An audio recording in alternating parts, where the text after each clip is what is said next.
Hello बच्चों, नमस्कार। स्वागत है आपका यंग माइंड्स के ऑफिशियल यूट्यूब चैनल पर। मैं रविकांत और जैसा कि आपको पता है, मैं आपको 12th क्लास की हिस्ट्री और पोल साइंस करा रहा हूं। हमने हिस्ट्री में भी फर्स्ट चैप्टर खत्म कर लिया, हड़प्पा सभ्यता, और पोल साइंस में भी पहला चैप्टर खत्म कर लिया है, जिसका नाम था दो ध्रुवता का अंत। आज हम शुरू कर रहे हैं हिस्ट्री का सेकेंड चैप्टर। तो चलो शुरू करते हैं आज का सेकेंड चैप्टर, जिसका नाम है राजा, किसान और नगर। अब इसका टाइम पीरियड क्या है, टाइम पीरियड पर ध्यान देना। अब इसका टाइम पीरियड है 600 ईसा पूर्व से 600 ईस्वी।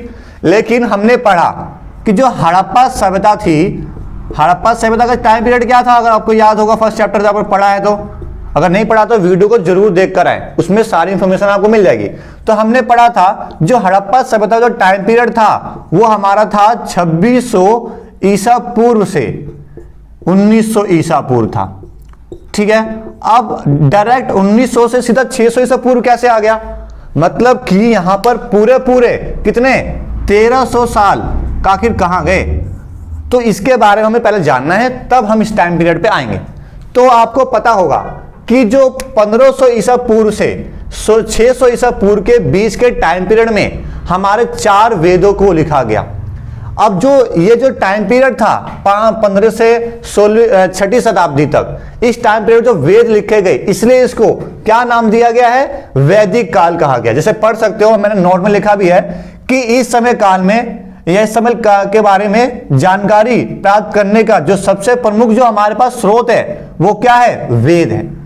और वो वेद कौन कौन से हैं, तो वो वेद है हमारा ऋग्वेद, यजुर्वेद, सामवेद और अर्थवेद। ये वेदों से हमें 1500 ईसा पूर्व से 600 ईस्वी पूर्व के टाइम पीरियड के बारे में हमें पता चल जाएगा। इसलिए इसको क्या नाम रखा गया है, इसलिए इस टाइम पीरियड को रखा गया है वैदिक काल के बारे में।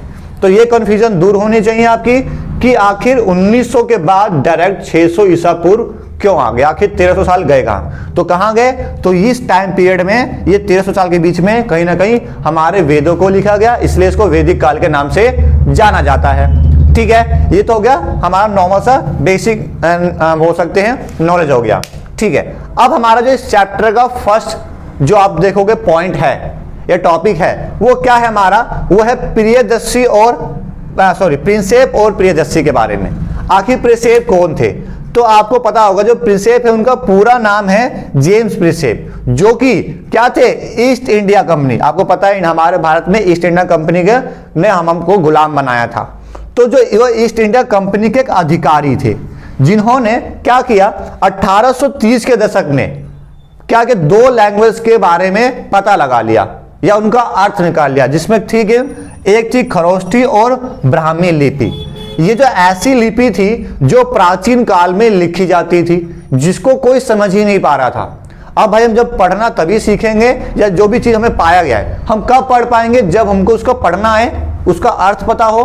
तो जो ये जेम्स प्रिंसेप थे, इन्होंने क्या किया, ब्राह्मी और खरोष्ठी लिपि का क्या निकाल दिया था, अर्थ। अर्थ का मतलब है उनके मीनिंग निकाल दिया था कि आखिर इसको कैसे पढ़ना है। जब हम इस लिपि को पढ़ना सीख गए तो क्या हुआ, प्राचीन काल के जितने भी हमें अभिलेख पाए गए या फिर जो भी इतिहास था उसको हम क्या कर पाए, आसानी से पढ़ पाए। वही वो लिखा गया है, लिखा है ना, प्राचीन अभिलेख खरोष्ठी और ब्राह्मी लिपि में लिखे गए थे। तो भाई हम उसको लिखे गए हैं तो पढ़े कैसे, जब उसको हमें अर्थ ही नहीं पता है। तो जब जेम्स प्रिंसेप ने इसका अर्थ निकाल दिया तो उससे हमें क्या हुआ, तो अब लिखा भी गया इसमें कि अब अभिलेखों का अध्ययन करना आसान हो गया था। क्यों, क्योंकि कि जो भारतीय इतिहास की जितनी जानकारी हमें मिली वो सारे ब्राह्मी और खरोष्ठी लिपि में लिखे गए थे। तो जेम्स प्रिंसेप ने क्या कर दिया, हमारा काम आसान कर दिया, जिससे हम अब भारतीय इतिहास के बारे में जो हमारी जानकारी है और जो समझ थी वो ज्यादा बढ़ गई। क्यों, क्योंकि हम उन अभिलेखों को पढ़ सकते थे जो ब्राह्मी और खरोष्ठी लिपि में लिखी गई थी। ठीक है, समझ में आया। ठीक है, आखिर दिमाग में आएगा कि भाई अभिलेख क्या होते हैं, यहां पर वर्ड आया ना अभिलेख, क्योंकि अभी तक आप परिचित नहीं हुए अभिलेख क्या होते हैं। तो आपको पता होने चाहिए कि जितने भी कठोर सतह, जैसे बोल सकते हो कि अभिलेख उन्हें कहते हैं जो पत्थर है ना, कोई भी धातु, धातु मतलब क्या, जो चमकदार होते हैं, जैसे बोल सकते हैं लोहा हो गया, स्टील हो गया, ये सब क्या हमारे धातु कहलाएंगे। तो पत्थर, धातु या मिट्टी के बर्तन जैसे कि जितने भी कठोर सतह वाले पर जो भी खुदे हुए पहले तो लोग, आज तो हमारे प्रिंटिंग मशीन से प्रिंट से वगैरह आता है, लेकिन पहले लोग हथौड़ी छेने से क्या करते थे, खुदेड़ खुदेड़ कर लिखते थे। तो जितने भी खुदे हुए पाए गए हैं उन्हें हम क्या बोलते हैं, अभिलेख कहा जाता है। और जैसे मान लो मैं राजा हूं, तो मैं जो अब अभिलेख लिखवाऊंगा तो किसके बारे में लिखूंगा, मैं अपने बारे में लिखूंगा, अपने उपलब्धियां, अपनी तारीफ करूंगा। तो बताया भी गया है, जो अभिलेख थे हमें उन लोगों की उपलब्धियां, मतलब की उपलब्धि मतलब क्या, उनके ताकत, उनके बारे में, उनके विचार कि वो कैसा सोचते थे, और उनके क्रियाकलाप। जैसे कोई राजा होगा तो वो अपनी उपलब्धियां बनाएगा कि हाँ भाई उसने किस युद्ध में जीता, किस किस को पराजित किया, ये बताएगा। और वो राजा कैसा सोचता था, है ना, इसके बारे में बताया जाएगा। और उसके क्रियाकलाप, आखिर राजा क्या क्या काम करता है ना, उसका महल कैसा है, कि दिन भर में उसकी दिनचर्या कैसी थी, उसके बारे में लिखा जाएगा।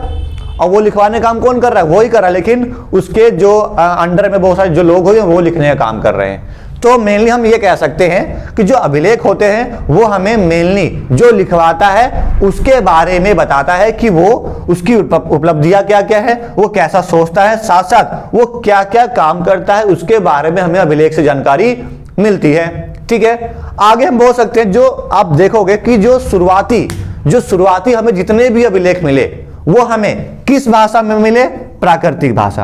प्राकृतिक भाषा मतलब क्या, जो नेचुरल भाषा थी, जिसको अभी तो हमारे पास बहुत सारी भाषाएं जो बनाई गई है, लेकिन प्राकृतिक भाषा मतलब क्या, जो नॉर्मल शुरुआत से ही मानव द्वारा चली आ रही थी उसमें मिली है। ठीक है, जैसे कि एक बोल सकते हो ब्राह्मी खरोच थी, तो इनका अर्थ निकालिए, ऐसे हम पढ़ पाए थे। ठीक है, इसलिए हम क्या है, समझ पाए, तो इसे हम अभिलेख कह सकते हैं।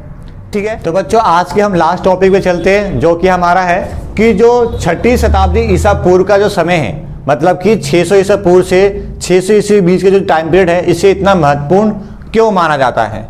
ये सबसे मोस्ट इंपॉर्टेंट क्वेश्चन है यार। ठीक है, आप ध्यान रखना, ये बहुत इंपॉर्टेंट क्वेश्चन है, ये बहुत बार पूछा गया है, और ये 6 नंबर में नहीं 8 नंबर में आपको मिलेगा, हिस्ट्री में 8 नंबर में ही आता है। ठीक है, तो इसमें से हम पहला बोल सकते हैं कि जो हमारे 600 ईस्वी पूर्व का जो टाइम पीरियड है, इस समय के बीच में क्या हुआ, बहुत सारे राज्यों का और नगरों का विकास हुआ, जिसमें से मैं आपको यहाँ पे आप पढ़ोगे तो उसमें बताया भी गया है 16 महाजनपदों का उदय हुआ।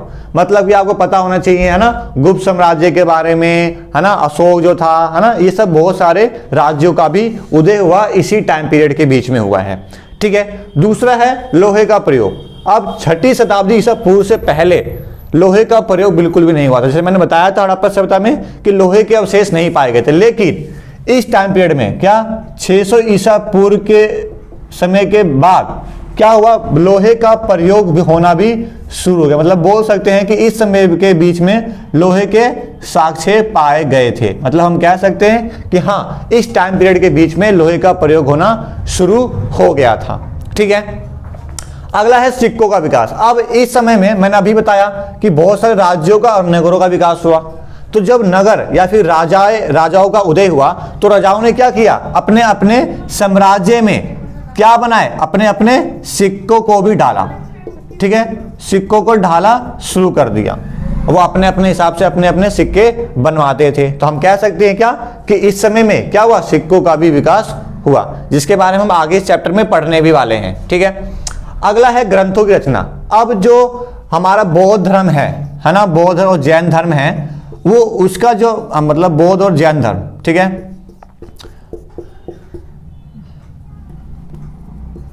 अब जो बौद्ध और जैन धर्म है उनके जो जितने भी ग्रंथ हैं वो इसी समय काल के बीच में ही लिखा गया। मतलब क्या, 600 ईस्वी से 600 ईसा पूर्व से 600 ईस्वी के बीच के टाइम पीरियड में ही लिखा गया है। कौन से, जैन और बौद्ध धर्म के ग्रंथों को। तो ये भी एक बहुत इंपॉर्टेंट पॉइंट है इसका। अगला है महाजनपदों का विकास। पहले आपको समझना है जनपद का अर्थ क्या होता है। तो आपको पता होना चाहिए, जन मतलब होता है लोग, और पद मतलब क्या, पैर। जहां पे लोग पैर रखते हैं और हमेशा के लिए बस जाते हैं उसे जनपद कहा जाता है। तो क्या हुआ, धीरे धीरे ना, अब बताया गया 16 महाजनपद थे उस समय। मतलब कि इस टाइम पीरियड में 600 ईसा पूर्व से 600 ईस्वी के बीच में 16 महाजनपद कुल थे, कुल 16 महाजनपद थे, जिसमें से मैंने 2 लिखा है समझाने के लिए, जैसे मगध का राजगीर था, अंग का चंपा था, ऐसे ही 16 हैं। ठीक है, मतलब कि जैसे हमारे आज कितने कितने राज्य हैं, तो 28 राज्य हैं हमारे। तो वैसे जो पूरा भारत था उस समय कितने महाजनपद में बटा हुआ था, तो 16 महाजनपद में हमारा पूरा भारत बटा पड़ा था। ठीक है, ये ध्यान रखना, ये बहुत बार पूछ सकता है एमसीक्यूज में, तो ये आपके लिए बहुत इंपॉर्टेंट है। ठीक है, समझ में आया महाजनपदों का विकास। अगला है खेती के नए तकनीक। जैसे हमने पढ़ा हड़प्पा सभ्यता में जो खेती थी बैलों से की जाती थी, है ना, मतलब कि जो हल से थे ऐसे किए, लेकिन इस समय में और भी बहुत सारे क्या है तकनीक है। जैसे सबसे पहले तो आप बोल सकते हो, हमने पढ़ा ना लोहे का प्रयोग, लेकिन हड़प्पा सभ्यता में लोहे का प्रयोग नहीं होता था, तो जो उनके हल हुआ करते थे उतने नुकीले नहीं होते थे नीचे से, जिससे वो मिट्टी ज्यादा गहराई से नहीं खोद पाते। लेकिन अब हमें क्या मिल गया है, लोहे मिल गए हैं, तो हम हलों जो नीचे हिस्सा होता है यहाँ पर क्या लगा सकते हैं, लोहे का फाल लगा सकते थे, जिससे क्या होगा, अब गहराई से मिट्टी को जोता जा सकता था। जब गहराई से मिट्टी को जोतेंगे तो उपजाऊ मिट्टी ऊपर आएगी, उपजाऊ मिट्टी ऊपर आएगी तो खेती में पैदावार अपने आप बढ़ेगी। इसलिए बोल सकते हैं कि खेती के नए तकनीक आए, मतलब खेती करने में जो बहुत सारी चीजें थी उसमें बदलाव किया, जिससे क्या हुआ, जिससे कहीं ना कहीं हमारे पैदावार में बढ़ोतरी आई। ठीक है, और आपको पता है जब पैदावार ज्यादा होगी तो किसानों को ज्यादा पैसा मिलेगा, और किसानों को ज्यादा पैसा मिलेगा तो कहीं ना कहीं राजाओं को कर भी, टैक्स भी ज्यादा मिलेगा। और राजाओं ने इसलिए क्या किया, कृषि तकनीक में भी सुधार लाए ताकि उन्हें ज्यादा पैसा टैक्स के रूप में प्राप्त हो।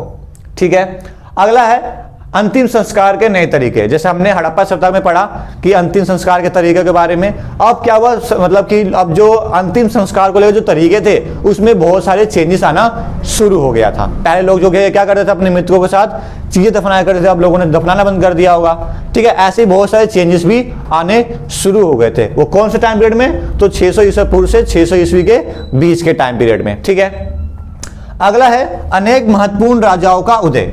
अब 600 ईसा पूर्व से ये 600 ईस्वी के टाइम पीरियड में बहुत सारे राजाओं का उदय हुआ, जिसमें हम इसमें मेनली पढ़ने वाले हैं अशोक के बारे में, जिसे हम बोल सकते हैं गुप्त साम्राज्य का भी उदय हुआ। ठीक है, या फिर हम बोल सकते हैं मौर्य साम्राज्य। हम इन्हीं के बारे में इस चैप्टर में अच्छे से पढ़ने भी वाले हैं। तो इस चैप्टर जो हमारा मेन टॉपिक रहेगा अशोक के बारे में रहेगा।